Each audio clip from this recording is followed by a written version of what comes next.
Good evening, everybody. How's Luke doing? All right, thank you, Luke.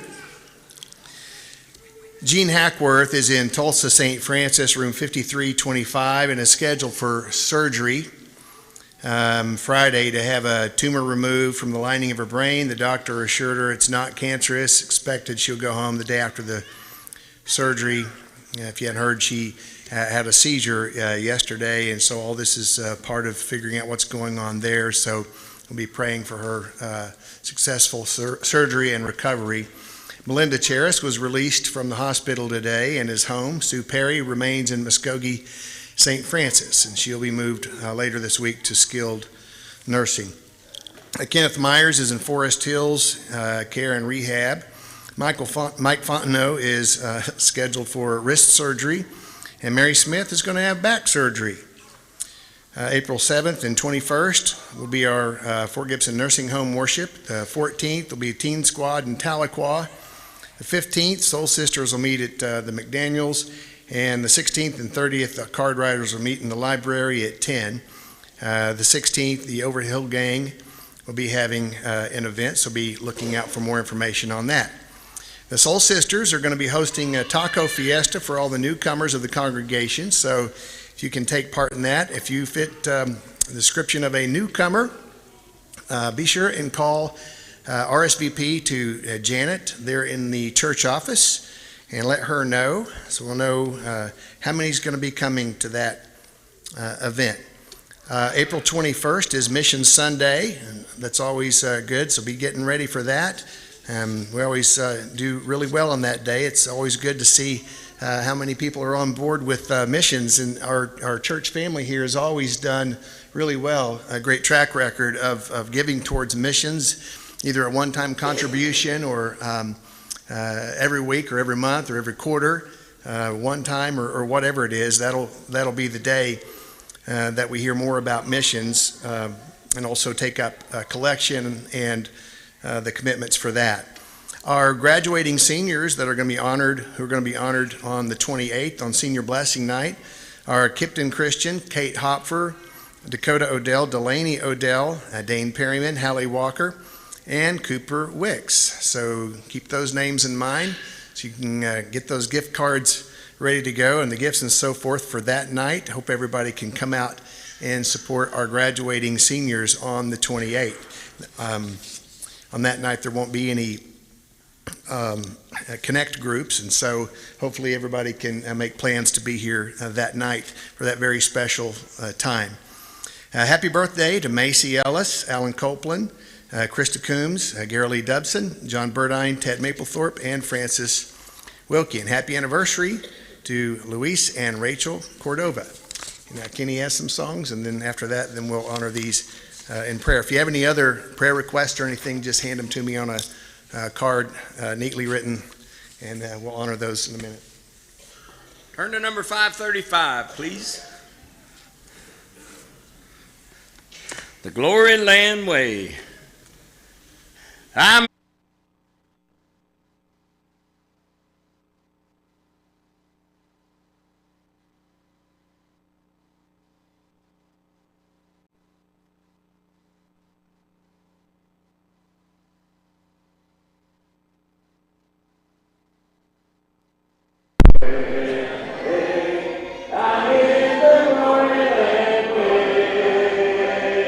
Heaven is near and the way grows.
16.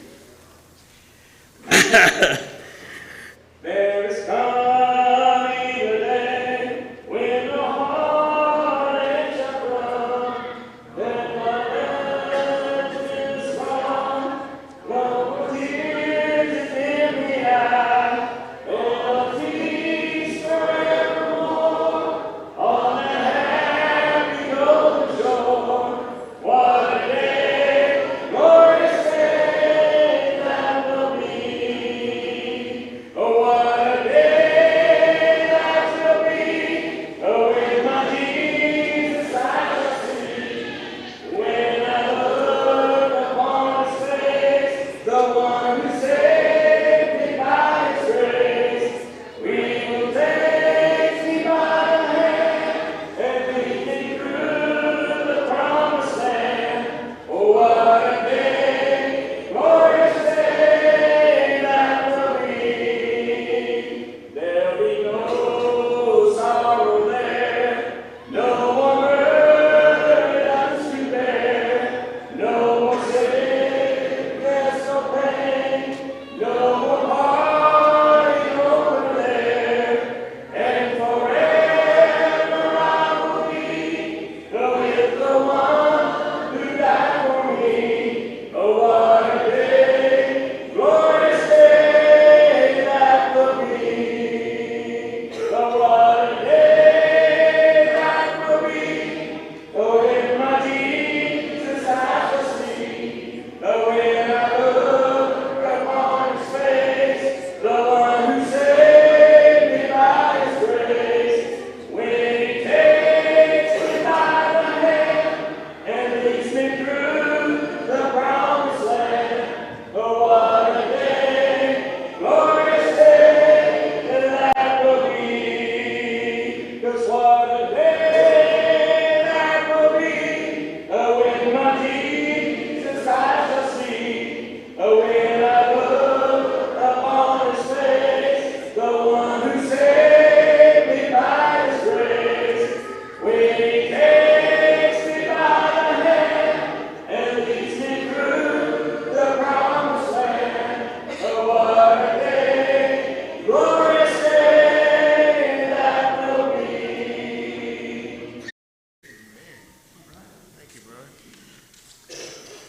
All right, see, our education deacon says that we need a fill-in teacher tonight and tonight only for the kindergarten and second. That's one classroom with the kindergarten, huh?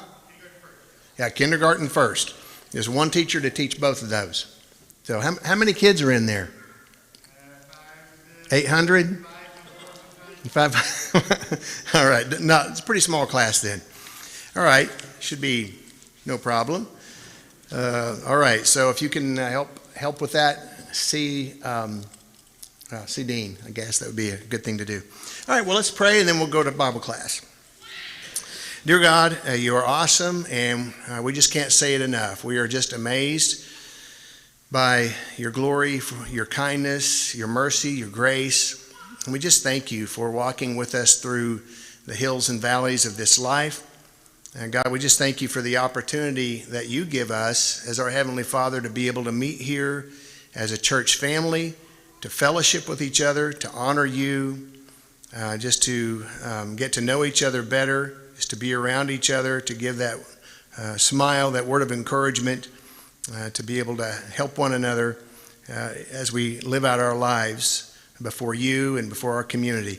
God, I just pray that you'd be with all those who are on our list needing prayers tonight. Jean Hackworth, Belinda Cheris, Sue Perry, also Kenneth Myers, Mike Fontenot, and Mary Smith.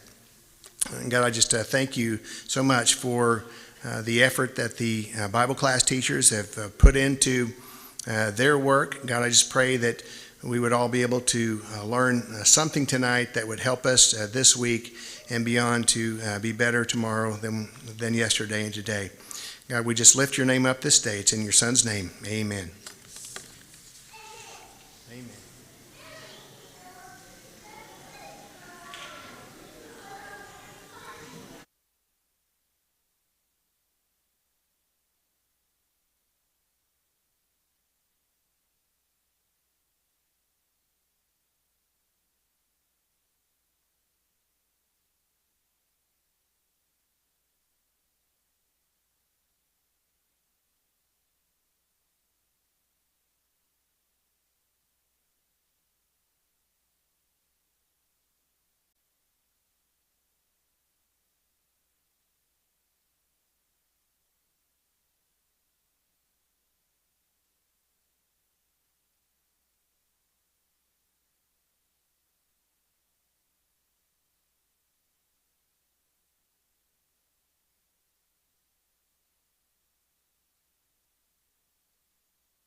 All right, as we go through these next few chapters, Amos is going to have quite a bit to say about rich people.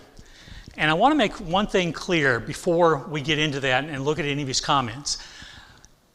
Amos doesn't have a problem with wealth.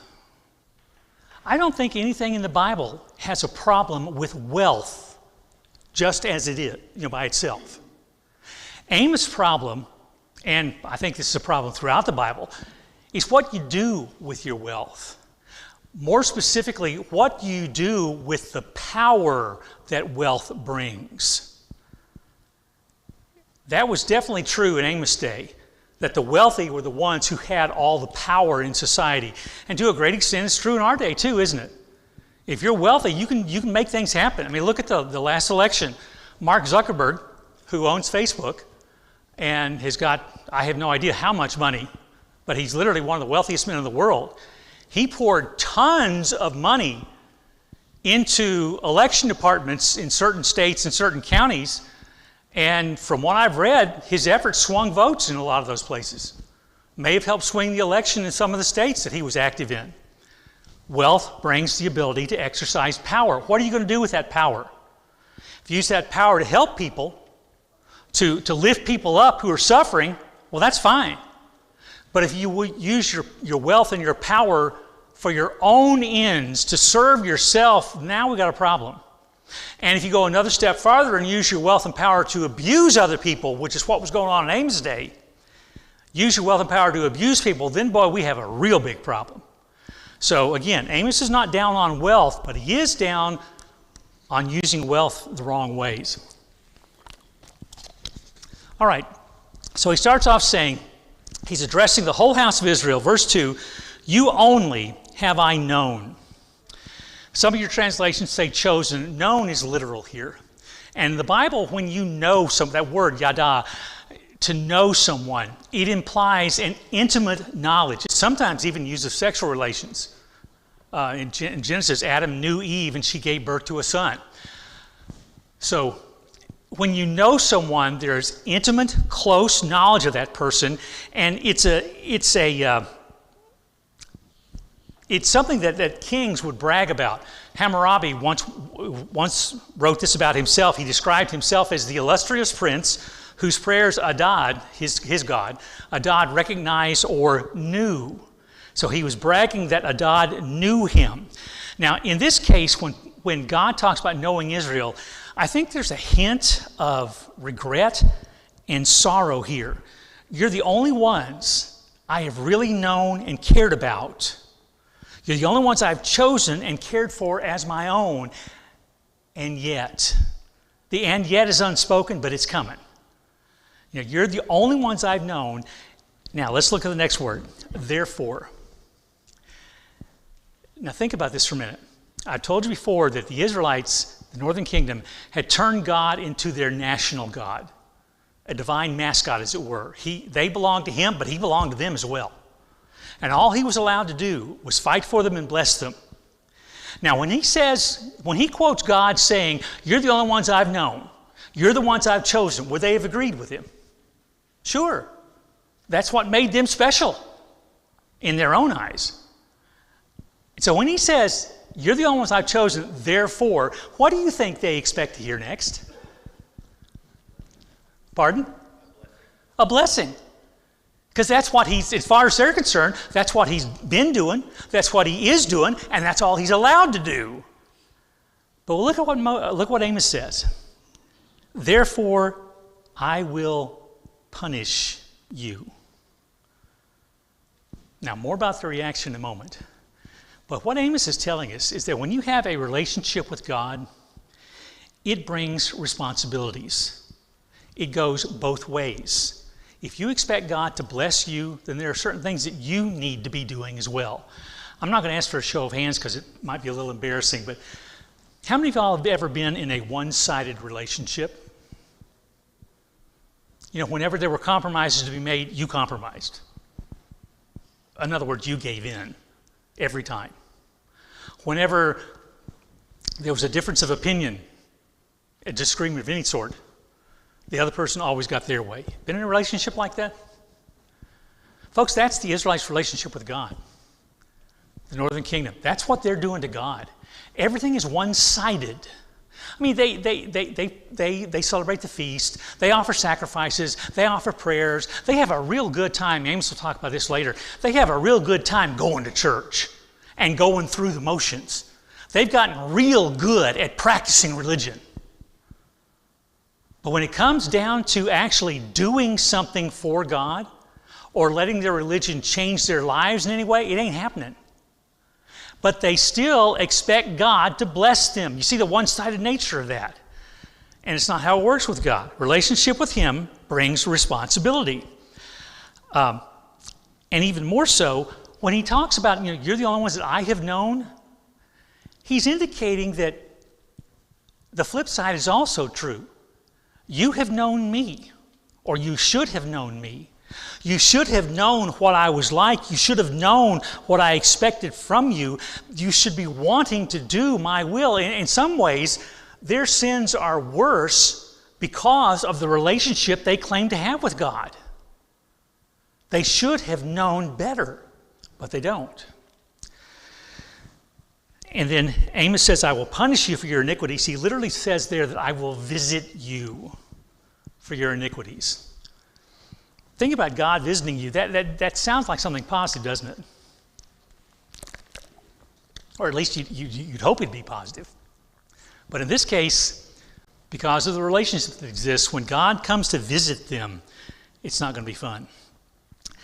Now, Amos says all this, and as you might expect, it's going to be rejected by his audience. It's just simply beyond their comprehension. Their national God would not and could not punish them. He could only bless. Again, they had done all the stuff they were supposed to, the prayers, the sacrifices, the feasts, and so on. They plugged in all the right holes, done everything that they could think of. But they could not comprehend how and why the Lord would punish them. It occurs to me that we've got something going on in our society that's a little bit parallel to this. Have y'all ever heard of what's called the health and wealth gospel? Dan said, oh yeah. Okay, I would guess that probably 3/4 of TV preachers fall into that category. Okay, it's the idea that if you do certain things, then God owes you a return. You pray, and especially you give to the guy who's preaching. And you do that, and God will then give back to you. And when they get finished with it, it almost sounds like God owes you because of what you did, because of the giving that you've done. He owes you a return because you gave to Him. They don't quite ever use the word owe, but that seems to come across with it. The best known example of that right now is Joel Osteen, his church down in Houston. He doesn't like the phrase health and wealth gospel, but that's what he preaches. The idea is that God owes you health and wealth if you do the right things. You plug a few prayers into the vending machine, you pull the lever, and out comes the new car. That's almost what the Israelites were doing that Amos is criticizing. So the attitude that Amos is talking about here is not anything that only belongs way back in the Old Testament. It's something that we can fall into as well, thinking that because we're God's children, that somehow or other He owes us something. He's promised to bless us. And there's no question that He does bless us. But like I said before, the relationship has to be two-way. The relationship with God, if you're His child, you have responsibilities as well as receiving a blessing. Now, there's another thing that's going on here, and I want you to, this is kind of a long quote, but I think the guy states it well. This is part of what's going on with the Israelites. As people gain financial security, social acceptance, status, political independence, and greater pleasure, their need for God tends to evaporate. Have you noticed that about maybe yourself or others? That when things are going really good, it's hard to feel a need for God, right? So religion can become a dead acceptance of traditions. The maintenance of the social and political status quo can replace the theological implications that true faith has. A person's concept of responsibility can be perverted because God no longer affects the events of daily life. It's hard to hear God's call when things are going well. C.S. Lewis said the same thing, much briefer. God whispers to us in our pleasures, speaks in our conscience, but shouts in our pains. You know, when you lose your job, it's not hard to pray, is it? When something happens and all of a sudden you need $5,000 to fix something, not hard to pray. But when things are really going well and life is easy and everywhere you turn it just comes up roses, it's easy to forget God. And again, that's what the Israelites have done, and it's a challenge that we can face as well. All right, so they can't comprehend his message, so they want to reject his message.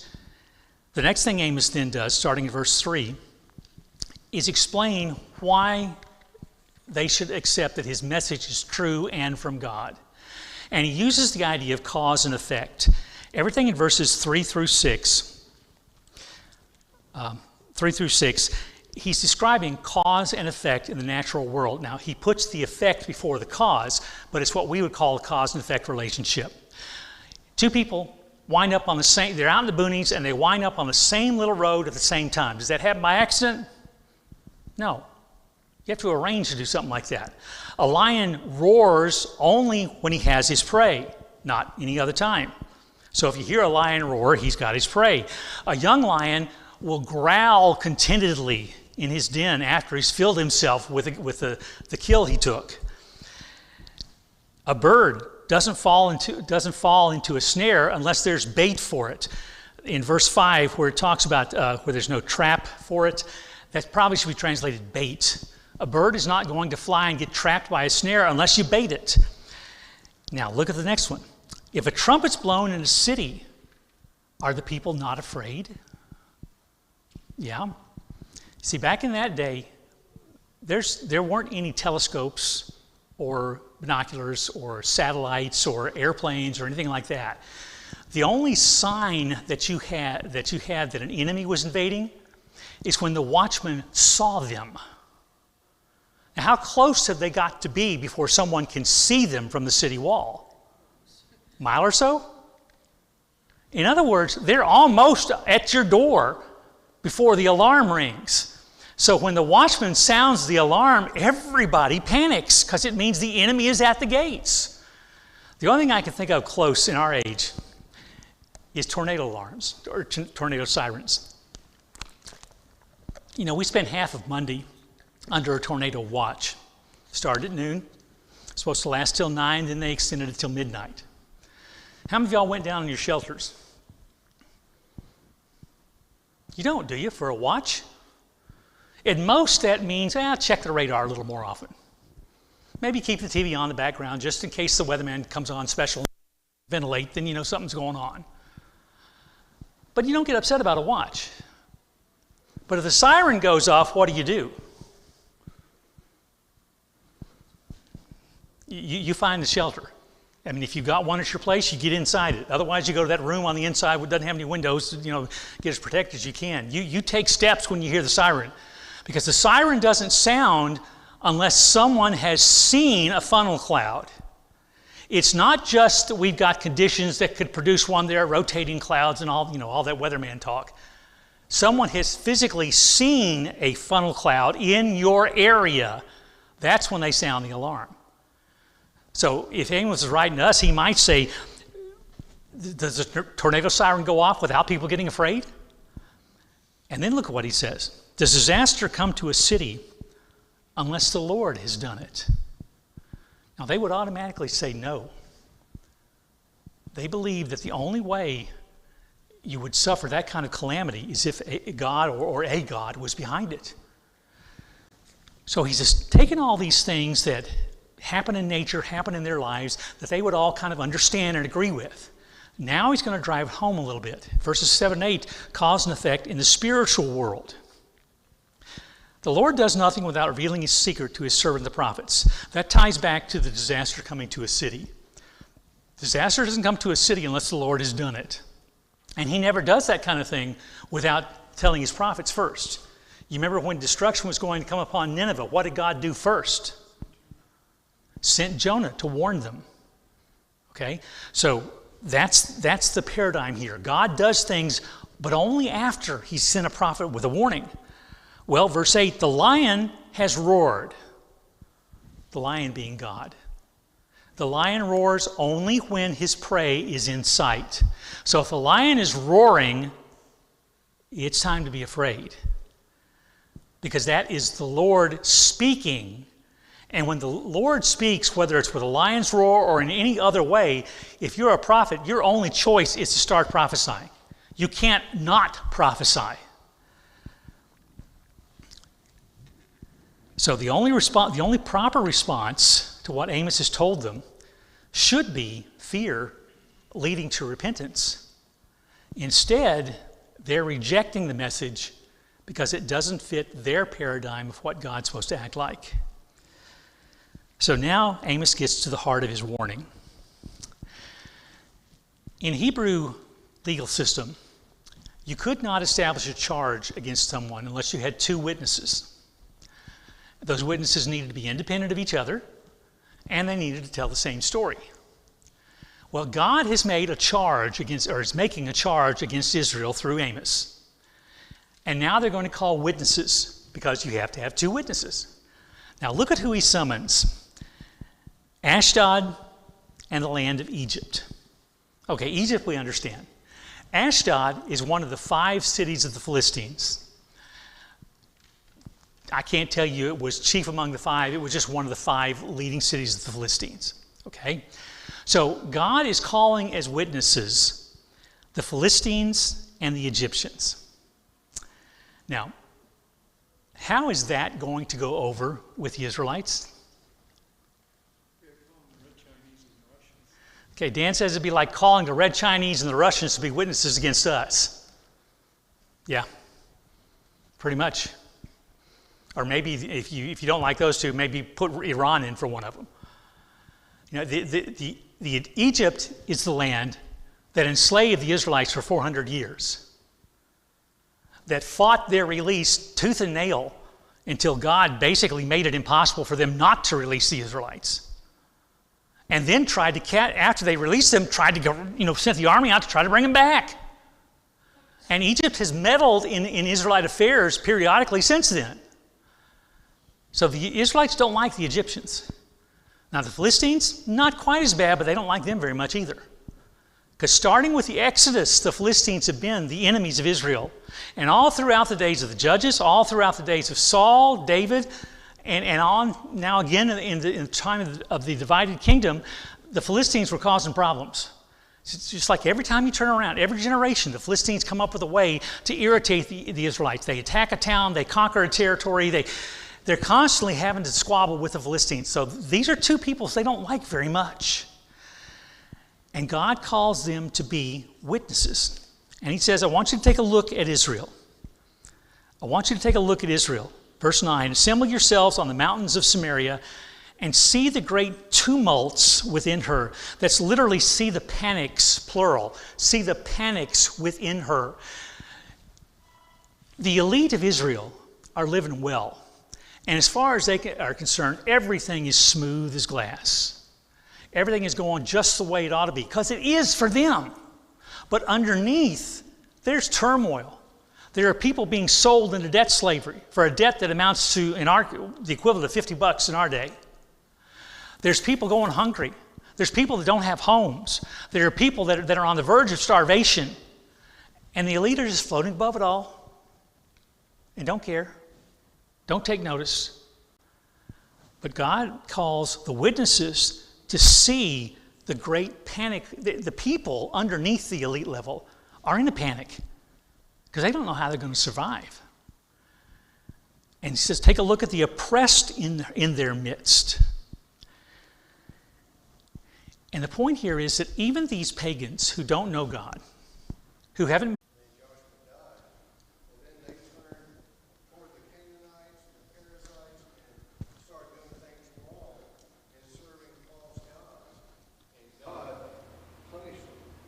Okay, he's referencing the book of Joshua and Judges, and Judges mentions a generation grew up that did not know Joshua and clearly didn't know Moses and didn't remember all the great things God had done, and so they turned to idolatry.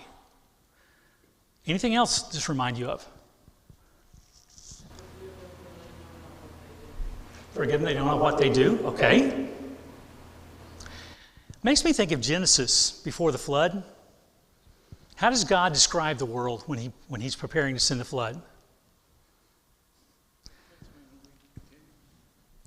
God saw the wickedness of the man was great in the earth, and that every intention of the thoughts of his heart was only evil continually. I think one version puts it as the thought of his heart was only evil always. Now that's pretty bad when God looks at you and the only thing he can see in your heart is evil constantly. Or when you can look at the city of Samaria and say, they no longer know how to do what is right. In Psalm 14, David describes, this must have been one of his more cynical moments, but listen to how he describes the people around him. The fool says in his heart, there is no God. They are corrupt, they do abominable deeds. There is none who does good. The Lord looks down from heaven on the children of man to see if there are any who understand, who seek after God. But they have all turned aside. Together they have become corrupt. There is none who does good, not even one. Pretty damning judgment.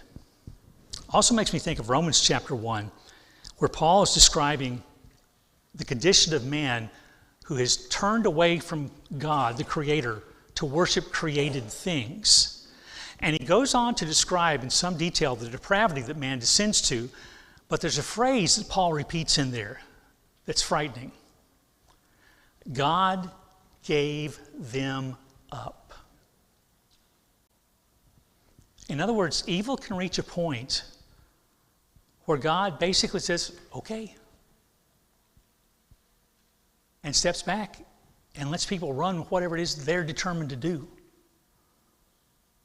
And if they're determined to do only evil always,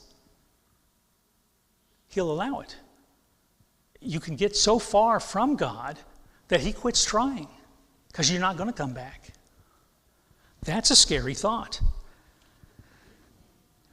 And that's where Samaria is at this point. He even says in verse 10, they store up violence and robbery in their strongholds. Now, the NIV says they store up plunder. I don't think that's correct. They're storing up violence. They have become so twisted that instead of storing up precious jewels, precious metals, maybe grain, or the kind of things you would expect to see in a storehouse, they are storing violence and theft. They become so addicted to oppressing people that they are literally saving up violence. Now, hang on just a minute, you're going to see what happens with that violence. All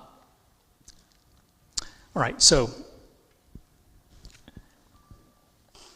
here's the end of it. He's going to bring destruction on every part of Israel's existence. First, he describes, starting in verse 11, he describes physical destruction. Therefore, says the Lord God, an adversary shall surround the land and bring down your defenses from you, and your strongholds shall be plundered. Thus says the Lord, as the shepherd rescues from the mouth of the lion 2 legs or a piece of an ear, so shall the people of Israel who dwell in Samaria be rescued with a corner of a couch and part of a bed. There's going to be an invading army that will destroy the nation. Now, sometimes when one nation conquered another, they would simply replace the ruling family. You'd kill off the current rulers and you'd pick somebody who would be your puppet. And everybody else is kind of left alone to make their lives as best they can. They might have heavy taxes because now they're paying tribute to this conquering army, but for the most part, you'd be left alone. Not this case. This time, society is going to be thoroughly destroyed, and as we learn later on in the Bible, the entire population will be hauled off into captivity. There won't be anybody left in the kingdom of Israel because they're all going to be taken away into captivity. Going to completely overrun the fortresses and the strongholds. And remember the violence that they were storing up? It's like the strongholds are going to be broken open and that violence will be turned on them. and will destroy them. And then this bit about a shepherd rescuing. When a shepherd was out in the field with the sheep, most of the time they'd be alone. And sometimes wild animals would attack the flock. You can't stop it. I mean, if a lion is determined to take, and in that day there were lions in Israel, if a lion is determined to take a lamb or a sheep, there's not much you're going to do about it. But here's the problem. If the shepherd goes out with 100 sheep and comes back with 99, guess who has to pay for the missing one? The shepherd does. Because the assumption is he sold it or ate it. If one is missing, it's his fault. Unless he can find a scrap of the body to bring back as proof that a wild animal attacked it. So a shepherd, at risk to himself, will have to sneak up on the lion that's eating the sheep and try to grab some piece of it to bring it back with him to prove I didn't sell it. I didn't take it. A wild animal took it, and here's proof. I've got a scrap of an ear or a piece of a leg or something like that. Now, the destruction of Samaria is going to be so complete that the people will be going off into captivity with a couch cushion and a piece of a headboard. Because see, the wealthy had gotten used to using ivory to decorate almost everything. The first reference to this is back in 1 Kings chapter 22, talking about Ahab decorating his palace with ivory. Well, by this time, it's spread among the entire upper class. And they had furniture that would be inlaid with ivory, and they were really proud of all that. And so Amos says, you're going to lose everything. And the only thing you're going to have left is a couch cushion and a scrap of ivory off your headboard. Just like a shepherd may wind up with an ear from the sheep that the lion took, you're going to have almost nothing left. So physical destruction, and then he says there's going to be spiritual destruction. Look at verse 13. Hear and testify against the house of Jacob, declares the Lord, the God of hosts, that on the day I punish Israel for his transgression, I will punish the altars of Bethel, and the horns of the altars shall be cut off and fall to the ground. Now you remember when Jeroboam took the 10 tribes and set up the northern kingdom, he built a temple at Dan up in the north and then at Bethel toward the south. Bethel quickly became the center of worship in the northern kingdom. And there was an altar there that they would offer sacrifices on. Now, do you know what the horns of an altar were?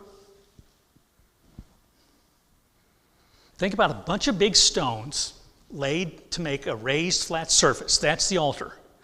Then they would take and carve on each corner a horn-shaped piece of stone, and it would be fixed to the corners of the altar. And it represented two things. It represented power, and it represented sanctuary. For instance, if you were accused of murder, and if you could get to the temple precincts and you could run up to the altar and grab a hold of the horn, you could not be put to death as long as you held on to the horn. So the horn was the symbol of the altar's effectiveness. As long as they existed, the altar was good to be used. But if they get cut off, well, now there's no sanctuary, and now there's no power. The altar is good for nothing. So God is saying that that's why I call this spiritual destruction. He's going to destroy Bethel and its temple, and cutting off the horns will be the proof that that place has lost its effectiveness.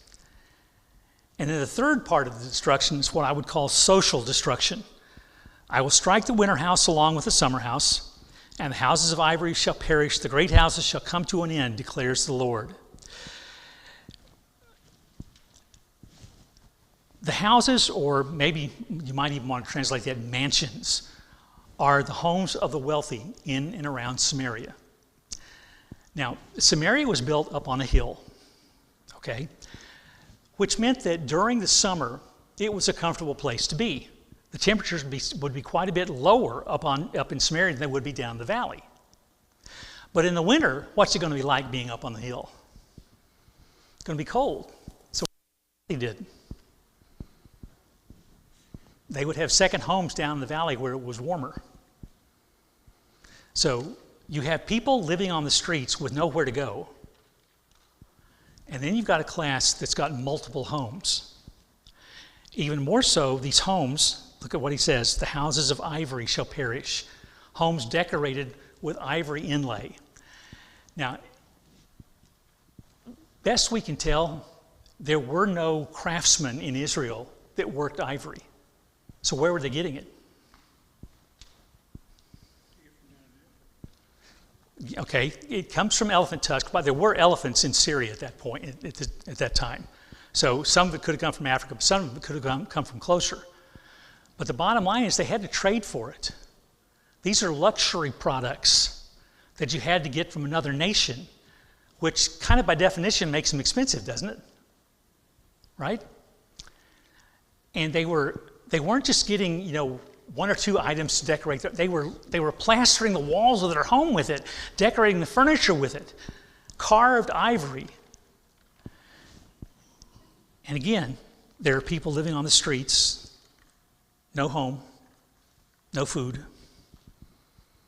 And these people are spending their money on luxuries strictly for their own purposes.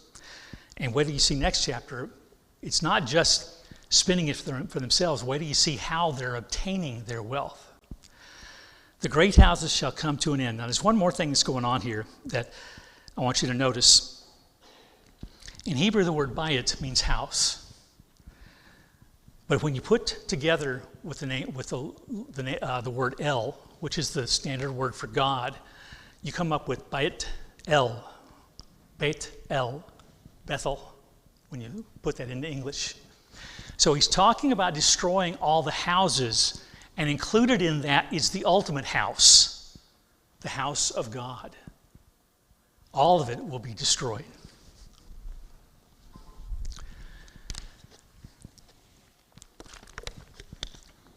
All right, look down at the last part. Are we, and by we I mean our nation, are we immune from God's judgment?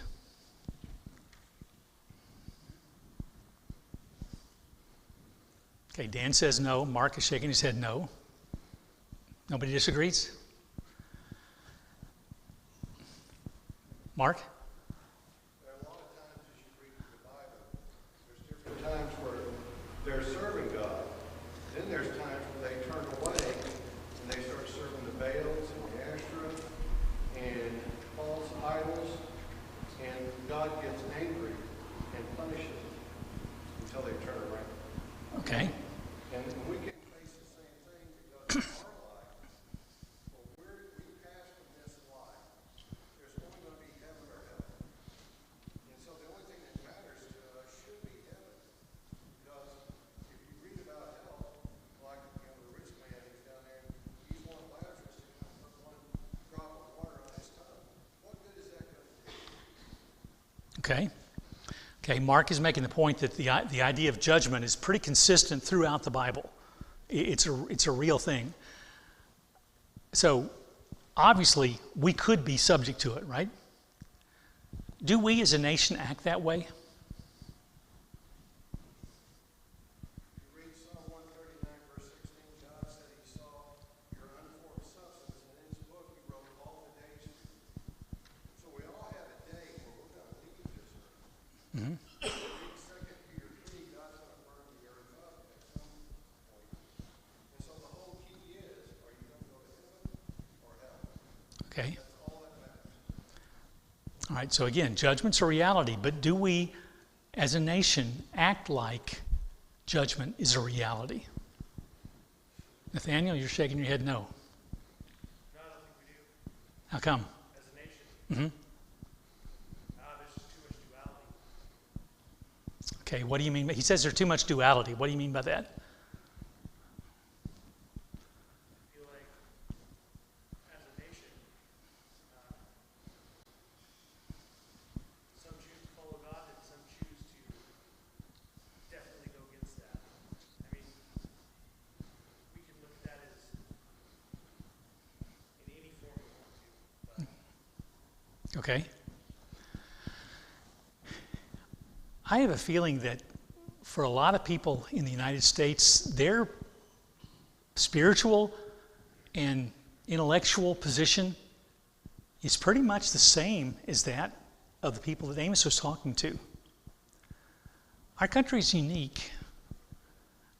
Except for 1812, we've never suffered an invasion. And even that one in 1812, we wound up winning that war, right? It wasn't until the end of the last century that we lost a war. And, you know, I'm talking about Vietnam, and you can look at Iraq and Afghanistan, and you can argue all of those up one side and down the other, but I think we'd all agree that those were not overwhelming victories.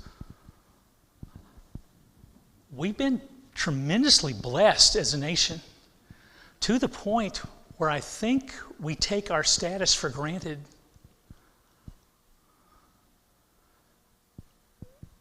And we're not prepared for the possibility that God might allow something to happen to us. And if he does, see, this takes me back to C.S. Lewis. Whispers in pleasure, shouts in pain. God longs for people to turn to him.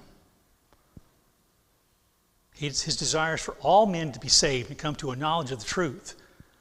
Sometimes you need a slap upside the head before that'll happen. When things are going too well, you don't see your need for God.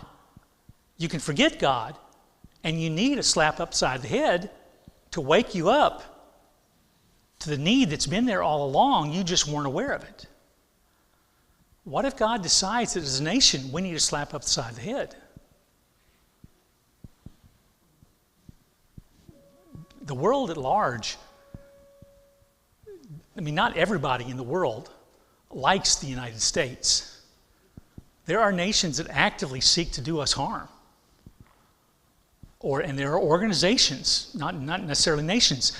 Think about some of the terrorist groups that would love to, you read about the attack in Russia a week ago, right? ISIS-K would love to do that here as well. They've said as much. We have no guarantee of protection. And the farther we wander from God, the less protection we have.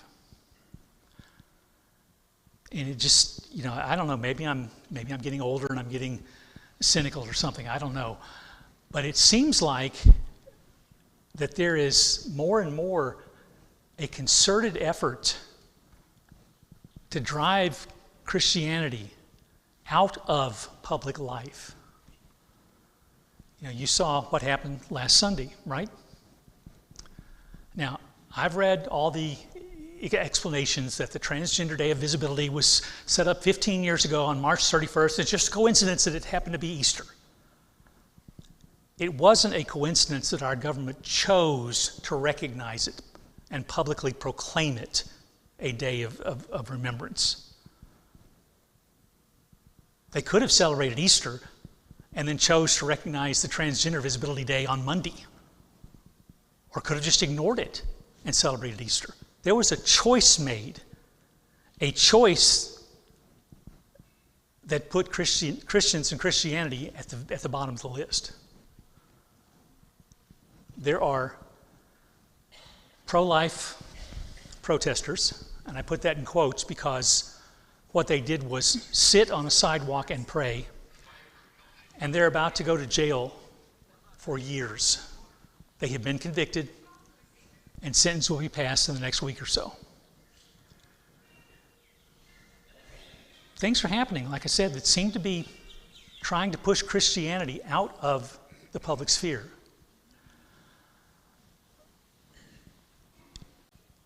And the more that goes on, I just wonder, at what point will God say, they no longer know how to do right? He's capable of making that judgment, because we just saw it, making that judgment against Samaria. I asked what witnesses would be gathered against us. Dan's already told us that Red China and Russia would serve for that. Have you ever noticed that Vladimir Putin makes comments about our society? Have you ever read some of those? He talks about gender issues. He talks about racial issues. And I know he's doing it just to twist a knife. But some of the things he says, I would be hard-pressed to disagree with. Even someone, and I think he's a despicable person, but even someone as despicable as he is can see some of the things going on in our country and say, you know, that just ain't right. So there might be more parallels with what Amos is talking about and us than maybe we want to believe. Yes, sir. Apparently Richard Dawkins, one of the famous atheists, just recently said, I would have to come down on the side of Christianity. And there's a sense in which I choose to live by Christian principles and Christian morals. He wants to have his cake and eat it too. He wants to deny that there's God, but at the same time, he sees that if you build your life on Christian principles, that's a solid foundation. We live in this huge moral contradiction. Yeah. Dan, some of you may have seen the story about Richard Dawkins Dan was talking about. He is probably one of the three most famous atheists in the world. And long-term, very loud, very outspoken atheist. And he recently said that he likes a society structured on Christian principles. That's the kind of society he wants to live in. And as Dan said, he wants to have his cake and eat it too, because he doesn't want to be a Christian. He just wants to live in the world that was created by Christians or people with Christian morals. Can't have it that way, you know. And a lot of the people that are committed to changing things in our country, it's like they expect the underpinning will still be there after they destroy what's on top. And they don't seem to realize that sometimes when they destroy what's on top, they're also destroying the underpinnings. You know, the underpinnings, it's not me. Benjamin Franklin said that our Constitution was written for a religious and moral people. That's the only kind of people, Franklin said, that can keep a nation that our Constitution described. Well, if you start getting away with you start doing away with religion and morality, there's not going to be a country left. And that's what's, you know, they want to destroy everything up top, not realizing they're tearing out the foundation at the same time. All right, I appreciate your attention and your comments. Next week we'll be into chapter 4.